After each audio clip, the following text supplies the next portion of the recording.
Hello everyone, it's Theme Park Avenue, I'm Eric, and today's theme park battle is one that Coaster Studios has actually done because it has a great roller coaster matchup.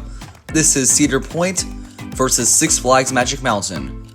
I think these parks have the two best coaster lineups in the world. However, Coaster Studios did his video years ago. Since then, many changes have been made to both parks. So how do those affect who wins overall? Let's find out. Our first matchup, as usual, is B&M Inverts. Raptor and Batman the Ride. I like Batman the Ride for sure, it's a very good ride, but Raptor is much more intense and the layout is a lot more unique. So I will be giving Raptor the first points. Next up, we have some classic loopers, Corkscrew, and New Revolution. I was considering putting Viper up, but it doesn't really matter because either way, Magic Mountain wins. New Revolution is smoother, except with VR, then it's not very good, but Corkscrew is just a really bad rough ride. Next up, we have the Hyper Coasters, Magnum and Goliath. A lot of people really love Magnum. However, I think Magnum's kind of, rough, honestly. Really threw me around, I did not like the ride all that much. Some good airtime, but it gets worse with every re-ride for me, unlike most people.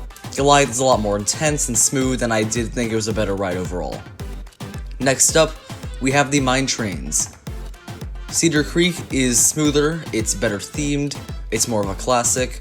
Gold Rusher's not that great, so Cedar Creek wins the points. Next up, we have the Wooden Coasters. Blue Streak and Apocalypse the Ride. Neither is super large, and I will say I think Apocalypse is better. Blue Streak is fun, has some good airtime honestly, but I'm definitely going to say that Apocalypse is a much more thrilling ride. Now we have tallest coasters in the parks. Dragster is a full circuit, taller, faster, better launch, smoother. Superman Escape from Krypton is not nearly as good, and Top Thrill easily wins the points. Now we have some more launch coasters, Maverick and West Coast Racers. I was considering putting Full Throttle against Maverick, but I'll get to that later because Maverick is the best launch coaster out of either park, and no matter what, it's going to beat West Coast Racers, Full Throttle, or Superman. It is faster in feeling, at least, it's more intense, definitely a better ride than those. And now more launch coasters, Wicked Twister and Full Throttle. And while Wicked Twister is actually a very good ride that some don't like, I think it's great and intense. Full Throttle is better, the hang time is great, and it has a better full layout. Next up, we have the suspended coasters. I think Iron Dragon's the weakest of the suspended coasters, and Ninja's one of the better ones. Both have nice terrain, but Ninja's just a better ride overall. So I give Ninja the point. Now for two B&M coasters, very different, a wing versus a flying. I think Gatekeeper is amazing, has some intense moments, the airtime hill is good, the inversions are great, however, Tatsu is better. A stronger use of terrain, and that incredible pretzel loop. I'm definitely going to give Tatsu the points here. Now we have Floorless coasters, B&M Floorless. A really tough call, honestly, because I think both have quite a few issues. However, Rougarou has a great first half, and Scream is all around just not that great in my opinion. So I'm going to give Cedar Point this point. Now we have two more B&Ms, very different rides, Riddler's Revenge and Valravn. Some don't love Valravn, some love Riddler's Revenge. I think both are great, but Valravn has a lot more force to it overall, even if its pacing is not quite as strong. Now for kiddie coasters, Wilderness Run and Speedy Gonzales Hot Rod Racers. This is worth half a point, and Wilderness Run is honestly a lot better. Nice terrain, better theme, and a bit more thrilling. Now we have two more kiddie coasters, larger, Woodstock Express and Magic Flyer. Another half point goes to Woodstock Express as it is a much larger, more thrilling, and way more fun kids coaster overall. Next up, we have two very different, amazing roller coasters, and while most will try to get me, if I were to say X2 is worse than Millennium Force, I strongly believe Millennium Force is the better ride. X2 is not great on the outside seat, but even the best rides, while X2 is an amazing roller coaster. With intensity and such a surreal experience, I think Millennium Force is a lot more forceful and airtime packed than people give it credit for. Well paced, unrivaled best first drop of a roller coaster, even against X2. So I'm going to give Millennium Force this point. Please don't hurt me.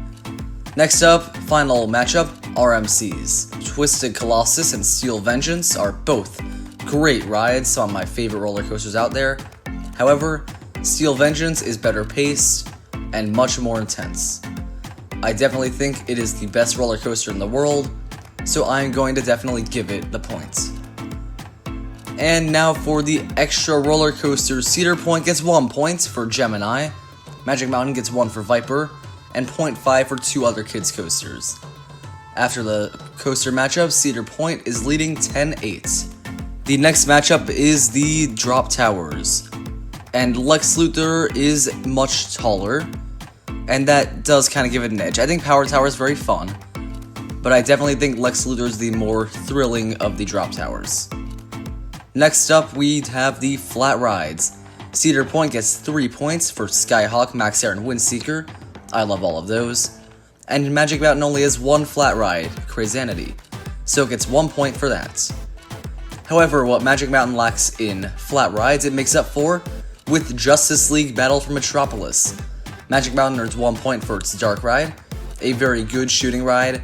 Cedar Point has no dark rides, so it does not get a point for that. Next up, we have the water rides, and actually Cedar Point was going to open this boat ride, and that may have been worth a point somewhere. It's not open yet, so I can't really compare, but Magic Mountain has 3 water rides, and Cedar Point has 2, so they earn 2 and 3 points. Now other rides, which one has more rides that are not roller coasters? Cedar Point has more than any other park. Magic Mountain has something in the 30s, I believe, while Cedar Point has something in the 50s or 60s. So Cedar Point definitely has more. Now for shows. Tough as neither one really has, amazing theme park shows. But I think Cedar Point's Western ones are better, and they're more fun, and I'm definitely going to say Cedar Point is better in this category overall. Now for food, and many would agree Six Flags parks are not particularly great when it comes to food. I do like some things at Magic Mountain, mostly the chains that are pre-established, and while Cedar Point has chains too, the ones they have I think are a lot better than Magic Mountain, and some of the restaurants you're not going to find in other places are really, really good here. I love Cedar Point food, some don't, I think it's great, and definitely deserving of a point over Magic Mountain. Now for park appearance. Magic Mountain has a beautiful location. It is surrounded by mountains, it has great landscaping in some areas. That said, Cedar Point simply cannot be topped when it comes to Six Flags parks because being on the peninsula makes the park absolutely beautiful. And the theming is definitely better. The western area, Frontierland I believe it's called, is certainly better than any theming at Magic Mountain. It's a beautiful place, and I think Cedar Point is just a lot better when you're looking at it overall. Now for the layout, which one's easier to get around and has roller coasters and rides put in better places? I say Magic Mountain is very good. There are a few issues, like you do have to take some pretty long walks to get from one end of the park to another, and there's really only one main path. Not that that's a big issue. The only other real issue I have is that Superman Escape from Krypton's queue is kind of sectioned off from the rest. However, Cedar Point has what I think is the best layout of any theme park, because you can get from Steel Vengeance to Millennium Force in almost no time flat thanks to some great paths. The location of rides is fantastic, easy to get around, definitely a great park if you need to quickly get from ride to ride. And that's what I do in many parks, so I'm definitely giving Cedar Point this one. Now for operating season, and this is which one is open more. Magic Mountain is open year-round, Cedar Point is not, so Magic Mountain wins. Next up we have the prices, and going by day ticket prices, Cedar Point is a lot cheaper. I don't know how accurate these sources are now because finding stuff during this pandemic is pretty tough. The Gold Pass is also worth mentioning for Cedar Point. That does give it an edge over Magic Mountain. And finally, operations, and I think few would disagree that Cedar Points are some of the best. 3 trains at least on every ride, great loading systems, really fast. It's just a fantastic operation system. Magic Mountain is good overall, but Cedar Point's are better.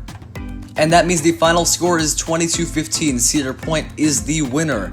Congratulations to Cedar Point. I personally agree with these results. I think Cedar Point's the best theme park in the world. And while I love Magic Mountain, I'm sorry, but I definitely think Cedar Point is better overall and earned its win. And that's the results. Thank you for watching. I hope you enjoyed this video. Comment down below which one you prefer. And coming soon, I'm going to make a Theme Park Crazy meme type video because I got its permission. Stay tuned for that. I'll see you next time.